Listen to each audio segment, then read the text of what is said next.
On my way. Adam 810, 1035 Mary. What's up with 925 Adam? Halldale, Rosecrans. 911, what's your emergency? Hello, everyone. Welcome to episode 15 of my series, Crafts and Crimes. My name is Kelly of Miss Kelly's Gifts. Every week, I post a new video of myself crafting while talking about a different true crime case. This week, I will be discussing the case of Amelia Dyer, also known as the Ogress of Reading. Amelia Elizabeth Dyer was born Amelia Elizabeth Hobley in 1837 in the small village of Pyle Marsh, east of Bristol, in the UK. She was the second youngest of 6 children, born to parents Samuel and Sarah Hobley. They had 3 sons, Thomas, James, and William, and 2 other daughters, both named Sarah Ann. Amelia was said to be fairly good when it came to academics. She had an inclination towards literature and enjoyed writing poetry and short stories. Unfortunately, her life wasn't very happy, with both Sarah Ann's passing away, the eldest in 1841 and the youngest in 1845. Growing up, Amelia was forced to care for her mentally ill mother, Sarah. Her mental illness was caused by typhus, a disease that was spread by lice. It caused sudden fever with other flu-like symptoms, a rash, and delirium. She became more and more violent towards the family as the fever reached her brain. All 6 children would be beaten daily by their mother as she descended further into madness caused by her illness. Many historians believe that this change in Amelia's mother, coupled with the deaths of her 2 sisters, led to her drifting into a depression.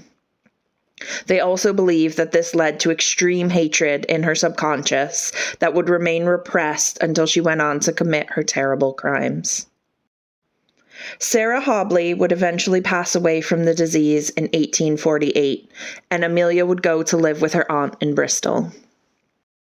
While living in Bristol, she began an internship with a corset maker, learning the tricks of the trade and hoping to pursue a career in dressmaking.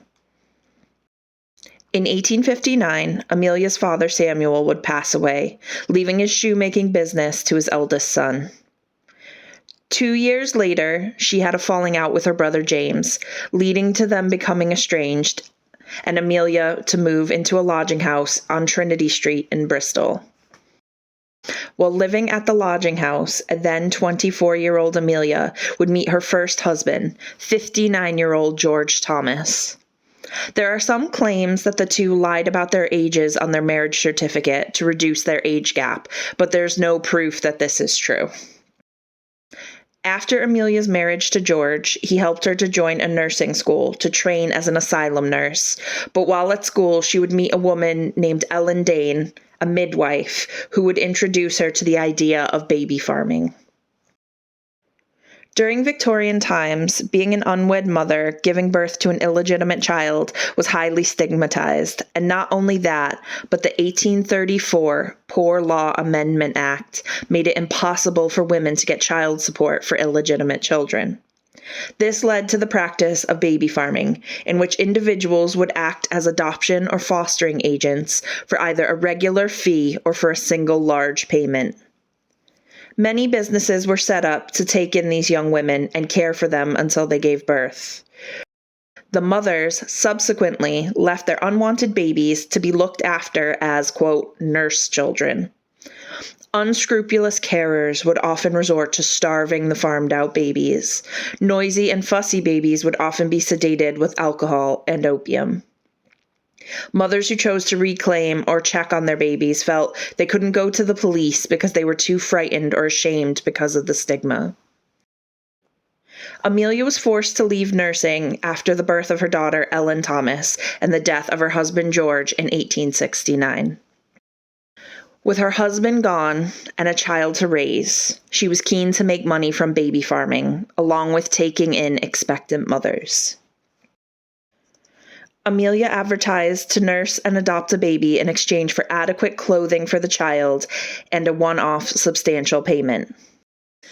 In her advertisements and meetings with clients, she assured them that she was respectable, married, and that she would provide a safe and loving home for the child. In 1872, Amelia married William Dyer, and they went on to have 2 children together, Mary Ann and William Samuel. But the marriage wouldn't last, and she eventually left her husband. At some point in her baby farming career, Dyer decided to forego the expense and inconvenience of letting the child die through neglect and starvation. Soon after the receipt of each child, she murdered them, thus allowing her to pocket most or all of the fee. Originally, she would overdose the children with a solution called Mother's Friend, an opium-based syrup that was meant to calm fussy babies. Amelia would then contact the coroner to confirm the death and feign distress or shock at their passing. In 1879, a local doctor became suspicious about the number of deaths and reported Amelia to the authorities. Unfortunately, instead of being charged with murder or manslaughter, she was sentenced to 6 months in a labor camp, but this didn't put her off, and once she was released, Amelia went straight back to advertising her services. After her stay in the labor camp, Amelia realized her mistake in having doctors issue death certificates for the murdered children. She began disposing of the bodies herself. She would wrap them in cloth and bury them, or drop them in the river, or leave them around town. If parents wanted to be reunited with their child, she would give them a different baby. When Amelia's actions would attract the attention of the authorities, she would take one of 2 routes every time. She would fake a breakdown and commit herself to an asylum, because as a former asylum nurse, she knew exactly how to act to ensure a pleasant stay. Her other option was to move her family, which she did frequently, taking up a number of aliases and allowing herself to start again. In 1890, Dyer cared for the illegitimate baby of a governess. When she returned to visit the child, the governess was immediately suspicious and stripped the baby to see if a birthmark was present on one of its hips. It wasn't, and prolonged suspicions by authorities led Dyer to having or feigning another breakdown. Dyer at one point drank 2 bottles of laudanum in a serious suicide attempt, but her long-term use had built up her tolerance to opium products, so she survived. After her final, quote, breakdown and suicide attempts, Amelia was released from Somerset and Bath Lunatic Asylum in 1893. She didn't have an easy time with this stay, however, and never returned to another asylum. In 1895, Amelia Dyer recruited an unsuspecting accomplice named Jane Granny Smith from a workhouse. She moved with Jane, her own daughter Mary Ann, also known as Polly, and her son-in-law to Reading. During this time, Amelia instructed Jane Smith to refer to her as Mother in front of the women handing over their babies, because it portrayed a caring mother-daughter relationship, and that this was a safe place to leave the children. In January 1896, Evangelina Marmon, a barmaid in Cheltenham, gave birth to a daughter she named Doris. She quickly decided to place an advertisement in the miscellaneous section of the Bristol Times and Mirror newspapers, seeking offers of adoption. Evangelina intended to go back to work and eventually reclaim her child. There was an ad, coincidentally, right next to her own that read, "Married couple with no family would adopt a healthy child, nice country home, terms £10. The young woman wrote to Mrs. Harding, an alias of Amelia Dyer, and within a few days received a response. Evangelina Marmon wanted to pay a more affordable weekly amount, but Mrs. Harding insisted on a one-off payment of £10. Since she was in dire straits, Evangelina had no choice but to pay the fee. When the woman arrived in Cheltenham to collect Doris, the young woman was shocked by Mrs. Harding's advanced age, but she was affectionate towards the child. She handed over Doris, along with the money and a box of clothes, but she was still distressed at giving up her child, so she accompanied them on the train as far as Gloucester, before returning to Cheltenham, a broken woman. A A few days later, Evangelina received a letter from Mrs. Harding saying that all was well, but when she wrote back, she received no reply. Unfortunately, Dyer had not traveled to Reading as she had told Marmon, but had brought Doris to Willesden, London, where her daughter Polly was living. There she wrapped white edging tape, used in dressmaking, twice around Doris's throat before tying a knot. Sadly, her death would not have been quick. She then wrapped the body of Doris in a napkin before sticking it in a carpet bag along with another victim, 13-month-old Harry Simmons. Amelia Dyer then traveled to a spot in Reading where she forced the carpet bag, now weighed down with bricks, through a fence into the Thames. On March 30th, 1896, unbeknownst to Dyer, a package was retrieved from the river containing the body of a baby girl, later identified as Helena Fry. Detective Constable Anderson of the Reading Borough Police made several crucial breakthroughs while investigating the evidence. There was a label on the package from Temple Mead Station in Bristol, and on the wrapping he could faintly make out the name Mrs. Thomas, another alias of Amelia's, along with an address. Evidence gathered from witnesses and information telegraphed by Bristol police painted a deeply sinister picture of Dyer's activities. Since Amelia Dyer was known to abscond if she came under suspicion, Detective Anderson and Sergeant James put her under surveillance and used a decoy young woman to gather more evidence. The unidentified young woman was used to inquire about Dyer's services and to arrange a meeting. On April 3rd, 1896, Amelia Dyer opened her front door expecting to meet with her new client, but found instead Detective Anderson and Sergeant James. According to her recent letters, they expected to find the house full of babies, but there were none.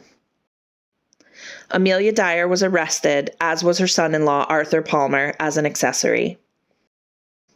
During the month of April, police searches of the Thames River turned up 6 bodies, all with the same white edging tape wrapped around their necks.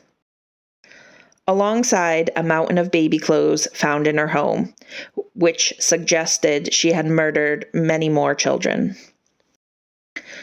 At the inquest into the deaths in Reading in early May, no evidence was found that Mary or Arthur Palmer had acted as Dyer's accomplices. Arthur Palmer was discharged as the result of a confession written by Amelia Dyer in Reading Prison a few days earlier. On May 22nd, 1896, Amelia Dyer appeared at the Old Bailey for her trial, where she confessed only to the murder of Doris Marmon. Her family and associates testified at her trial that they had been growing suspicious and uneasy about her activities, and it emerged that Dyer had narrowly escaped discovery on several occasions. The only defense she was able to offer was insanity, having been committed previously and having attempted suicide. The prosecution argued that her exhibitions of mental instability were used as a ploy to escape suspicion. It took only 4.5 minutes for Amelia Dyer to be found guilty, and she was sentenced to death. While she was in custody, she filled 5 exercise books with her, quote, last and true confession. Amelia Dyer was hanged on June 10th, 1896 at Newgate Prison. Although it was initially suspected that Amelia Dyer had killed 15 children during her time living in Reading, further evidence came to light after her death. She was a baby farmer for over 30 years, so when further inquiries took place after her death, with statements from other mothers, witnesses, and materials found in her home, the suspected number of murders has been placed somewhere between a staggering 200 to 400. This would make Amelia Dyer one of the most prolific serial murderers in history. Thank you for joining me on this episode of Crafts and Crimes. If you're interested in the things I'm crafting, please check out the links in the description. If you found the video interesting, please leave a like and comment below with the future cases you want me to talk about. Don't forget to subscribe with notifications on so you don't miss out on any future uploads. I'll see you all next time.